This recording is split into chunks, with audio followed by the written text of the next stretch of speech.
আপনি কি জানেন আপনাকে কেন ইগনোর করা হয়? আপনাকে কেউ একবার ডাকলে আপনি দৌড়াতে দৌড়াতে চলে যান। এটা করবেন না, এটাতে আপনার ভ্যালু কমে যায়। আপনি কিছু মানুষকে প্রয়োজনের থেকেও বেশি ভালোবাসেন, সেজন্য তার কাছে আপনার কোনো মূল্য নেই, ইগনোর করে আপনাকে।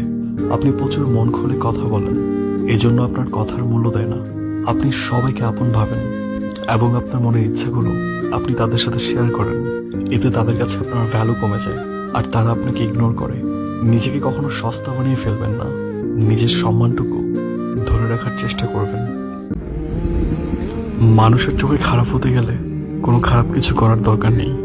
শুধু মুখের ওপর উচিত কথা বললেই আপনি মানুষের চোখে এমনিতেই খারাপ হয়ে যাবেন। পৃথিবীতে অনেক ধরনের অসুখ আছে, তবে কাউকে চোখ ভরে আরেকবার দেখতে চাওয়ার অসুখ ভয়ঙ্কর।